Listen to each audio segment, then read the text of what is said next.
Hello, my name is Nathaniel Kotler. Today I am going to be making roast pheasant. This is a hard to get type of meat. It is similar to poultry, except it has much more health benefits and it's much better. We need a tablespoon of butter, a strip of bacon, and a shallot. We also need flour and any assortment of your favorite spices to add onto here. The first thing you need to do is cut out into the pheasant. You're going to take a bone cutting knife, stick it right into the pheasant, into the middle. There should be a big enough hole to place this size of something inside.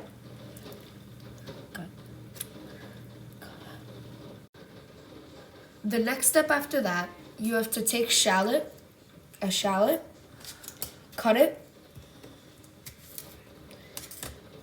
and insert it inside the pheasant.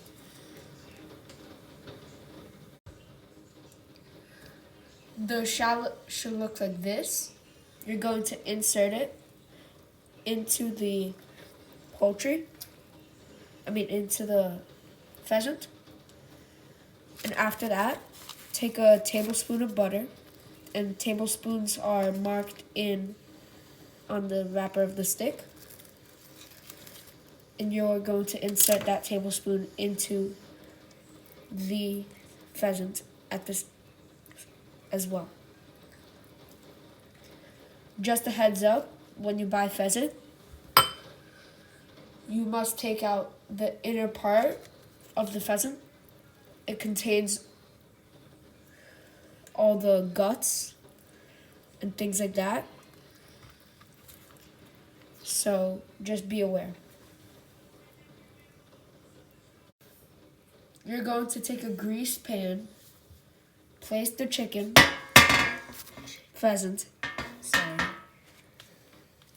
on top, and then take your bacon, take one strip, and place it on top. I would cut it in half if I were you. After you put it on the tray, you're going to take the pheasant, put it in the oven, 400 degrees for 30 minutes. After that, we'll start making this, which is a mix of flour and spices. First, you are going to take half a cup of flour into a mixing bowl. Next, you're going to place a tablespoon of garlic powder.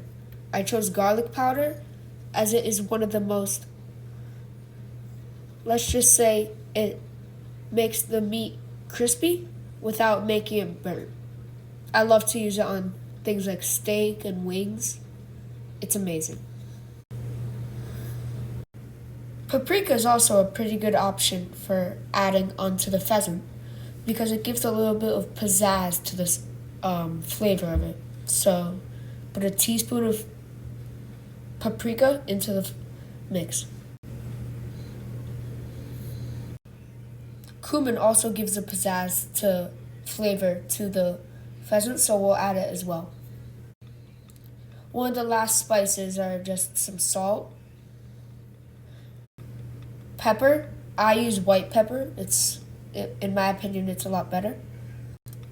And cilantro, how much you like. When the mixture is done, you can stir it up before adding it onto the top of the pheasant after 30 minutes of baking. Mix it until it's incorporated, and then wait until your pheasant is done. The pheasant looks so good. Pheasants in the medieval times were a pretty popularized in terms of quality type of bird, yet they weren't really common around the area. Normans were pretty heavy in the pheasant industry, and they produced the most out of the continent of Europe.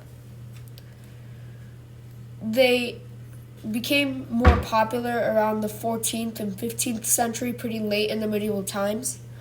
They were popular table birds, and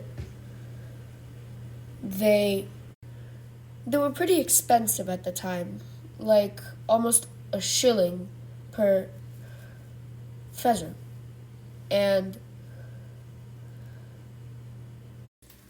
at this point, the pheasant is done. So I'll be taking it out and putting the spice on it and putting it again for an extra 10 minutes to get the crispiness. Because right now, it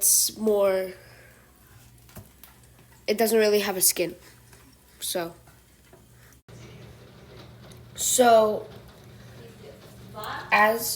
after we season the chicken, pheasant, just to clarify, it's not chicken, we're gonna put it in the oven for an extra 10 minutes without the bacon, because apparently it didn't even crisp with the bacon on it.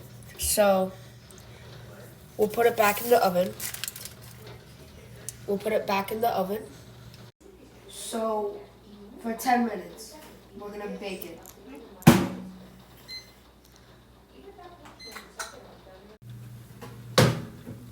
So the pheasant is ready. It looks amazing.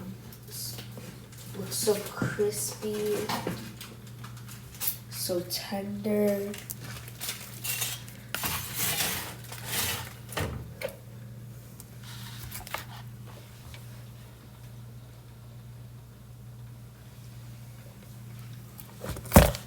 Imagine this is what people ate in the medieval times.